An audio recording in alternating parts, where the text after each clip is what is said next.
Yeah, we're going to Puglia. We are, and I'm very, very excited. And I know that you lived in Puglia, and particularly in the south. So Did I what were lived? the most memorable things about that? Well, I lived in the very southern tip of Puglia, which is called Salento. Hmm. And the word itself, Salento, breaks up into Sale, Vento, and Mare somehow. I don't know, but it's because it's on a peninsula Yeah. with the Ionian Sea on one side and the Adriatic Sea on the other side. So it's all about the sea there.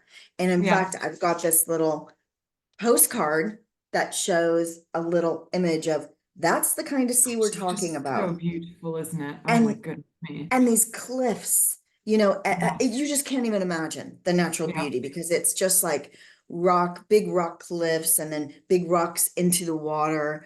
But it's like the whole coastline. The Adriatic side to me is much, they're both beautiful, but it's my preference.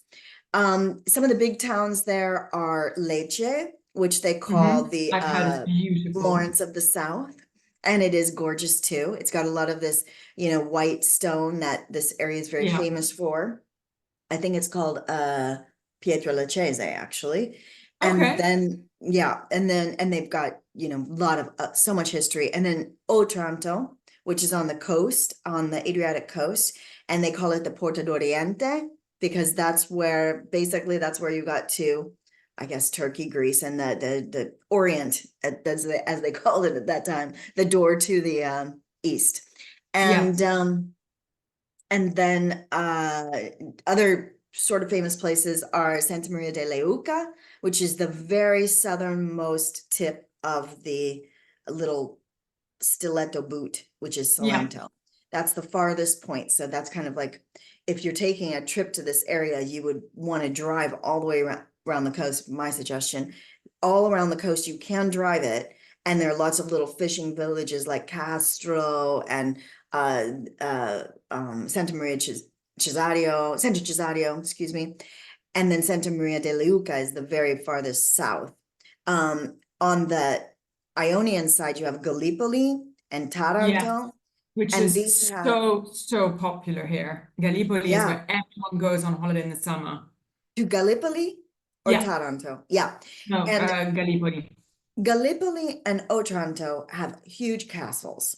So this area was a little bit like Sicily, but on a much smaller level where it was just attacked by everyone, and so they're all around this little peninsula, you have lighthouses, castles, ways that they were protecting themselves, but they Yeah. still are quite and not so much anymore, but I think in the past they were very much of a mix of cultures, Greek being probably the predominant one after Italian. So there are villages where they still speak a version of Greek. And Oh, so wow. yeah, there's a lot of influence there. Even the white buildings, like there's a lot of Yeah, white yeah, buildings. yeah, yeah. Yeah. So that's the Salento region. I think that the most famous grape from there is Negroamaro. Hmm. Primitivo is also big, but it's also bigger in the northern part of Puglia. But I would say the Salento grape is Negroamaro, and they make a really nice Rosato of Negroamaro. And there's also a band called Yes, Negroamaro, there which is is. like their claim to fame from there, and they're good when they don't get too rocky. They're good. Um, anyway, that's kind of the other thing that to me stands out a lot about Salento is the food. I think that the food is to me maybe my favorite of all of Italy, and that's saying a lot because I pretty much like all the areas. But it's extremely like vegetable and grain oriented and with some seafood as well. A lot of Mhm. pesce crudo. Yeah, I Yeah. said that right. And and they grow a lot of wheat there, and so they've got this excellent whole wheat bread and just excellent bread. And but I really Amazing. like, I'm so looking forward to trying this oh, excellent bread. and the bread is incredible, but also just the vegetables, to be in an area where it's so vegetable focused is it's just delicious. And And that anyway, reminds that's me a bit of Sicily as well, right? So Sicily, I find, is very vegetable kind of focused as well. yeah, it does. It does. Sicily has its own little thing. I still feel like, I guess what I want to say is that I feel like Salento's food is very healthy, Oh, very nice. healthy. Okay. Olive oil based, it's just not a ton of cheese. When I think of Sicily food, I like that it has spice and it's got variety, but there's also a lot of meat and a lot of cheese. And I think that Salento, it just has it in lesser portions. It's so much more focused on what I would consider very healthy food Nice. and made in delicious ways. So that's kind of the Salento story. I wouldn't call it like a major wine region. It does have some really nice stories about wine, like the Leone de Castris is probably the most, to me, the one that stands out the most. And it's just a Okay. very old winery that was around during World War II. It probably, I think, even was in the 1800s, if not before. And it's just an old family winery that today, one of their biggest claims to fame is this Five Roses rosé that they call Five Roses in English because they've had several generations of five children in their Yeah. family that have inherited this winery. And the rosé is interesting, especially for Americans, because it's the first rosé that was ever exported into America. And the reason is that it's Oh, got, yes, it's got a great tie-in to America because during World War II, we had a lot of soldiers that were stationed in that area. And they, part of their rations was they got beer and they had these beer bottles. And so these beer bottles were all over the place. And this Leone de Castris, they had during war, things shut down. They didn't have, glass to bottle things. So they used these American beer bottles to that's bottle incredible. during the time of war and after too, for years after. And so I've been actually to that one, to that winery and to their tasting room, and they have on display some of these really old beer bottles that they've kept, to show what they did. So it's an interesting story, and I think for any A Americans that are lovely traveling story. there, Gosh. yeah, it's really worth stopping and doing that tour. So that's Salento. That's so great. So as you know, I mean, from my perspective, I haven't traveled that much in Puglia. So I've been to more of the northern area around Foggia and the Gargano, which is also a beautiful area. The kind of well-known cities are Peschici and Vieste, and there's a lot of very, very nice places around there. This crystal blue sea, which is amazing. And one of the things that I remember that really hit me the most from there was you go to this, they're what they call these, I think it's called trabucchi, which is basically these old like fishing areas. So they're kind of fishing, I guess, stations, you would call them, that sort of, on the edge of like a cliff that give onto the sea. And it's where people used to fish. And now they've transformed them into these restaurants. So you're, sitting in this restaurant that looks like a kind of pirate ship, and you're looking onto the sea, and it's just Oh my incredible. gosh, that Some of the sounds best so food. cool. It was fantastic. And there's these amazing islands just off there called the Trimiti Islands, and they're absolutely beautiful. And you can go and visit them on a day trip, taking the boat across there. I remember when I went, there were quite a lot of people that were sick because it was a really choppy Oh day. no. Yeah, I And mean, this this is is what off can happen. Gargano? Is this off Yes, this is Gargano? all in the Okay. Gargano area. And and yeah, it's just a very, very nice area. And I think so there, what the wines that you tend to have more is, for example, the Nero di Troia, right? So Hmm. again, Nero di Troia is one of these wines that you can get kind of two different types of it. There's the high yield type with very big berries that they usually use to cut a lot of wine with as blends. But then there's these, as we know is the story of Puglia, there are these more kind of quality-driven producers who've made smaller yields with smaller grapes and producing this really kind of much more refined wine. Very, very, very nice. Nero di Troia, it's called. It's very dark in color.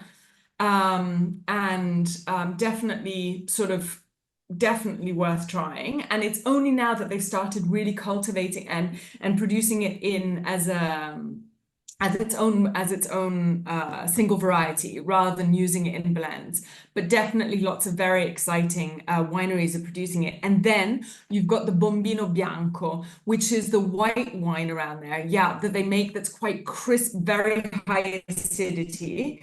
And just very fresh for the summer. I mean, Puglia, as you know, is much more known for its reds than it is its whites. But Bombino Bianco is definitely one that you get, especially in the sort of northern and central parts of Puglia, together with Verdeca, I think is the other Oh white yeah. that they Hmm. make a lot of sparkling with a classic method sparkling, but they do make it, and then Fiano and a couple of others. But yeah, I mean, mostly that kind of area is Bombino Bianco, Nero di Troia, and then you start obviously in the middle of Puglia, which is where you're really talking about Primitivo. Primitivo, And yeah. obviously you I will know Primitivo well. Yeah, I did want to mention in the northern area of Gargano, there's another winery, Tormoresca, that's well worth visiting. It's an Antinori property. And it's a little bit in the middle of the country. You know, you've got to find it, but it's beautiful. It's so beautiful. And they do really nice wines there. I mean, it's Antinori. They've done a great job. So that's that, and that's kind of So that. great. Yeah, that's well worth. If you're in the area of like the northern area of Puglia, that's a good one to check out. So yeah, the middle area, Primitivo. I mean Primitivo is, I would say it's really pretty much all throughout Puglia, but the Primitivo di Manduria, that's a region that is like, and that's probably the most I guess known. And Primitivo is Zinfandel in the Yeah. US. I mean, that's really, it's the exact, they've genetically tested and it's the same grape. So, you know, I think that I mean, to be honest, I'm not as interested in it just for that reason, but it's very popular. It's very popular in Italy and in that region as well. I personally prefer the Negroamaro, but I think that the Primitivo, you'll see it everywhere. It's just everywhere. Yeah. And I don't believe, I guess I should say, I'm not sure I've seen that they do a rosé of Primitivo. Don't know why that is because we definitely do rosé with Zinfandel here, but that's something to really for me to take a closer look at, or for us to take a closer look at. Yeah. Primitivo is more of a it's a red wine that is um Usually single varietal as well, right? yeah, they did in the past, you know, sell it to blend to other Yeah. wineries to use as a blender. But it is single variety now. I mean, in Puglia, you'll find it as single variety, yeah.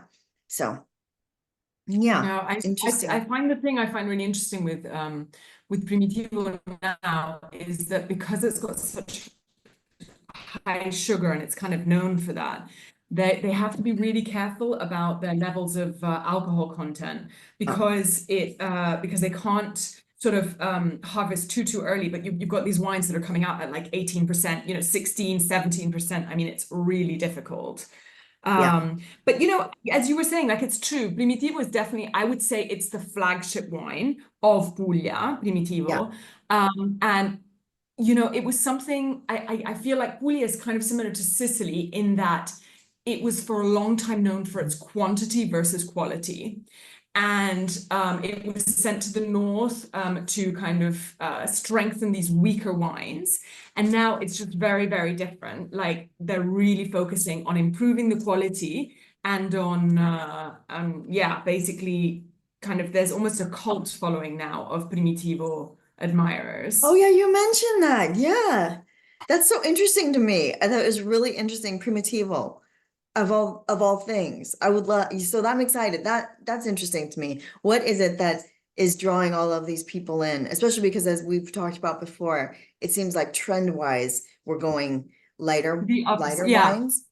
And so that's interesting. I'll have to like give it another shot, you know? yeah, absolutely. No, I mean, I think Primitivo, that there are some very exciting producers of Primitivo. I would say the other kind of key thing about the region is that because of these kind of winemakers focusing more on quality now, I feel like it's the kind of place where you can get good wine at actually a very reasonable amount now. You know, you can get, you can kind of, that they've reached that level where you can get really decent wine for, you know, between like 8 and 15 euros, which certainly isn't the case for a lot of other regions, you know. So I Yeah. think that's a really interesting one. I think, you know, exactly what you were saying before about the terroir, the fact that you get these cool breezes that come from both sides. So the Ionian and the Adriatic seas makes, you know, gives that freshness that otherwise, I mean, I think that it would just be too hot for the grapes to grow and make anything that's not too high in sugar. And yeah, I'm super excited about going and trying this out. So yeah, Yeah. looking forward to it. It's gonna be good. So as of now, what we're looking at is arriving on Sunday, that's Yeah, Sunday, and then staying in Bari, arriving in Bari, staying in Bari. I think why not just stay in the town? I know we talked about maybe looking at Mass City outside, but let's make it simple yeah, and stay inside and really get the feel for the city.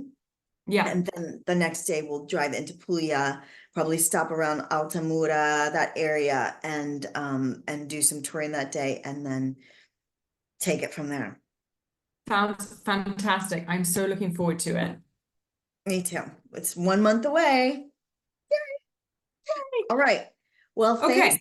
And thanks everyone for joining us today. Yeah, And we will be back with our next episode in a week. sounds great.